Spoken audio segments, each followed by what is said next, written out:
Hello, ഇന്നത്തെ യാത്ര എടപ്പള്ളി പള്ളിയിലേക്കാണ്.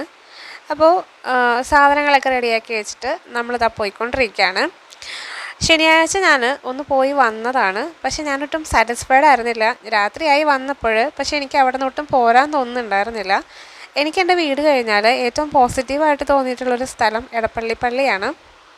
അവിടെ ചെന്ന് പ്രാർത്ഥിച്ചുകൊണ്ടിരിക്കുമ്പോൾ എൻ്റെ മൈൻഡ് നന്നായിട്ട് കാമാവും. ഞാൻ അത്യാവശ്യം ടെൻഷനും കാര്യങ്ങളൊക്കെ ഉള്ള ഒരാളാണ്. എന്തിനാണെന്നറിയില്ല, ചുമ്മാ ടെൻഷൻ അടിച്ചുകൊണ്ടിരിക്കും. അപ്പോൾ ഇന്ന് തിങ്കളാഴ്ച ദിവസമാണ് കേട്ടോ. പെരുന്നാളിൻ്റെ ലാസ്റ്റ് ഡേ ആണ് നമ്മൾ പോയത്. ശനിയാഴ്ച ഞാൻ ഓൾറെഡി പോയി വന്നതാണ്. അപ്പോൾ രൂപം കയറുന്ന ഒരു കാഴ്ച എനിക്ക് കാണാൻ പറ്റി. ഇതുവരെ എനിക്കത് കാണാൻ പറ്റിയിട്ടുണ്ടായിരുന്നില്ല. അപ്പോൾ പള്ളിയിൽ നേർച്ചയൊക്കെ ഇട്ടിട്ട് നമ്മുടെ പരിപാടികളൊക്കെ ഇവിടെ സ്റ്റാർട്ട് ചെയ്തിട്ടുണ്ട്. റോഡൊക്കെ നല്ല ബ്ലോക്ക് ഉണ്ട്. പള്ളി ആയിക്കോട്ടെ, കോഴിക്കറി വെക്കുന്നിടത്ത് എല്ലായിടത്തും നല്ല തിരക്കാണ്. പക്ഷെ ദൈവത്തിൻ്റെ അനുഗ്രഹം കൊണ്ട് നമുക്ക് പാർക്കിംഗ് എളുപ്പം ചെയ്യാൻ പറ്റി. അതുപോലെ അടുപ്പം നമുക്ക് പെട്ടെന്ന് തന്നെ കിട്ടുകയും ചെയ്തു. എടപ്പള്ളി അടുത്ത് തന്നെയാണ് നമ്മുടെ വീടെങ്കിലും എല്ലാ വർഷവും ഒന്നും വന്ന് ഇതുപോലെ കോഴിക്കറി വെച്ചിട്ടില്ല. 10 വർഷം മുമ്പ് ഇതുപോലെ കസിൻസ് എല്ലാവരും കൂടെ വന്നിട്ട് 2 പ്രാവശ്യം നമ്മൾ കോഴിക്കറി വെച്ചിട്ടുണ്ട്. പിന്നെ എല്ലാവരുടെയും കല്യാണമൊക്കെ കഴിഞ്ഞ് എല്ലാവരും പല വഴിക്ക് പോയപ്പോൾ നമുക്ക് പിന്നെ അങ്ങനെ കൂടാനുള്ള അവസരങ്ങൾ കുറവായി. എല്ലാ അടുപ്പിലും നല്ല രീതിയിൽ പല പല ഫ്ലേവറുകൾ ഇങ്ങനെ നമുക്ക് കിട്ടുന്നുണ്ടായിരുന്നു. അവിടെ നിന്നിട്ടാണെങ്കിൽ എന്താ പറയുക, അത് ഒരു പ്രാവശ്യങ്ങൾ എക്സ്പീരിയൻസ് ചെയ്തവർക്ക് ഞാൻ പറയുന്ന കാര്യങ്ങൾ റിലേറ്റ് ചെയ്യാൻ പറ്റുമായിരിക്കും.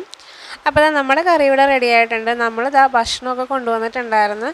അതൊക്കെ വിളമ്പി നമ്മൾ കഴിച്ചു തുടങ്ങി. കാരണം അടുപ്പിന് വേണ്ടിയിട്ട് ഓരോരുത്തർ ഇങ്ങനെ വന്ന് ചോദിക്കുന്നുണ്ടായിരുന്നു. പക്ഷെ അവരാരും ധൃതി പിടിപ്പിച്ചില്ല കേട്ടോ.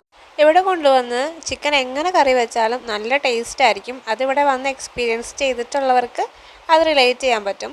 പിന്നെ നമ്മൾ വീണ്ടും രൂപം മുത്താൻ വേണ്ടിയിട്ട് പോവാണ്. നല്ല തിരക്കുണ്ട്. ഏകദേശം 10:30 സമയത്ത് രൂപം അകത്തേക്ക് എടുത്ത് വയ്ക്കും. അത് ഞങ്ങൾക്ക് അറിയില്ലായിരുന്നു. ഞങ്ങൾ ഒന്ന് തൊട്ട് മുത്തിയപ്പോൾ തന്നെ അതിൽ തൊട്ട് പുറകിൽ തന്നെ രൂപം അകത്തേക്ക് എടുത്തായിരുന്നു. അതും എനിക്കൊരു ഫസ്റ്റ് എക്സ്പീരിയൻസ് ആയിരുന്നു. ഇത്രയും അടുത്ത് കിടന്നിട്ട് ഞാൻ ഇതൊന്നും എക്സ്പീരിയൻസ് ചെയ്തിട്ടുണ്ടായിരുന്നില്ല. പിന്നെ ഒരു പ്രത്യേക പ്രാർത്ഥനയൊക്കെ ഉണ്ടായിരുന്നു. അടിപൊളിയായിരുന്നു. എന്താ പറയുക, പള്ളിയുടെ അകത്ത് തന്നെ നല്ലൊരു പീസ്ഫുള്ളായിട്ടുള്ളൊരു മൊമെൻറ്റ്സ് ആയിരുന്നു നമുക്ക് ക്യാപ്ചർ ചെയ്യാൻ പറ്റിയത്. ഏകദേശം 11:15 കഴിഞ്ഞിട്ടുണ്ട്. നമ്മൾ തിരിച്ച് വീട്ടിലേക്ക് പോവാണ്. ഞാൻ വളരെ ഹാപ്പി ആയിട്ടാണ് പോണത്. എനിക്കൊരുപാട് കാര്യങ്ങൾ ഇവിടെ വന്ന് പ്രാർത്ഥിക്കാൻ പറ്റി വീണ്ടും. അപ്പോൾ ഇത്തവണ എനിക്ക് 2 പ്രാവശ്യം വരാൻ പറ്റിയതാണ് എനിക്ക് ഏറ്റവും സന്തോഷം തോന്നിയ കാര്യം.